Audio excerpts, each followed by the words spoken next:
Doctor Fayyaz نے دو گناہوں کی بات کی ہے جو کہ ایوب نے نہیں کہے، آنکھوں سے بدی کرنا اور اپنے فخل پر زنا کرنا، پر یہاں اس نے اور دو گناہوں کا ذکر کیا ہے، ناانصافی کا گناہ اور خود غرضی کا گناہ۔ 13ویں آیت میں ناانصافی کے بارے میں لکھا ہے کہ اگر میں نے اپنے خادم یا اپنی خادمہ کا حق مارا ہو جب انہوں نے مجھ سے جھگڑا کیا، اس نے اپنے کسی خادم یا خادمہ کے ساتھ کوئی ناانصافی نہیں کی، وہ ظالم لوگوں جیسا نہیں تھا جن کے لیے یعقوب رسول نے اپنے خط کے 5ویں باب میں لکھا ہے۔ دیکھیں انہوں نے اپنی فصل کاٹنے والے مزدوروں کے ساتھ کیا سلوک کیا۔ یعقوب اس کے 5ویں باب کی 4 آیت دیکھو، جن مزدوروں نے تمہارے کھیت کاٹے ان کی وہ مزدوری جو تم نے دگا کر کے رکھ چھوڑی ہے، اور فصل کاٹنے والوں کی فریاد رب الافواج کے کانوں تک آ پہنچی ہے۔ انہوں نے مزدوروں کو ان کی مزدوری نہیں دی، پر ایوب ایسا نہیں تھا، اس نے یہ بے انصافی نہیں کی بلکہ اپنے خادم اور خادمہ کے ساتھ ایک جیسا سلوک کیا۔ مجھے اس کی یہ بات پسند آئی کہ کیا وہی اس نے ہمیں بنایا نہیں جس نے مجھے باطن میں بنایا، اور کیا ایک ہی نے ہماری صورت رحم میں نہیں بنائی؟ عام زبان میں سب انسان برابر ہیں۔ پہلے سیموئیل کے 3 باب میں ایک عمالیکی مالک تھا جس نے اپنے مصری نوکر کے بیمار ہونے پر اس کو ریگستان میں چھوڑ دیا۔ ایوب ایسا نہیں تھا۔ پہلا گناہ ناانصافی کا گناہ ہے اور دوسرا خود غرضی کا۔ وہ اپنی برکتیں اپنے بچوں تک محدود کر سکتا تھا۔ وہ کہہ سکتا تھا، اے جان تیرے پاس بہت سے برسوں کے لیے بہت سا مال جمع ہے، چین کر کھا پی خوش رہ، پر اس نے ایسا نہیں کیا۔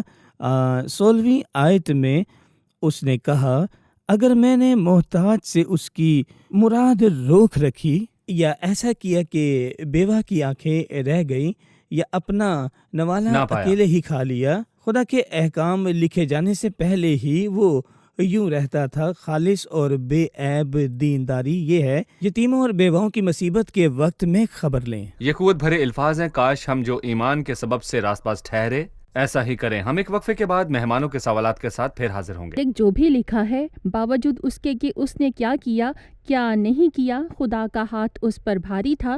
ہمیں یہ امید کیوں ہے کہ وہ خاموشی سے سب برداشت کر لے؟ یہ ایک فطری عمل تھا کہ اس سے گناہ سرزد ہوا، وہ بہت مصیبتوں میں سے گزرا، حالانکہ اس کی ساری زندگی کے اعمال سے اس کی شفاعت ہونی چاہیے تھی تاکہ اس پر یوں ایک کے بعد ایک مصیبت نہ آتی۔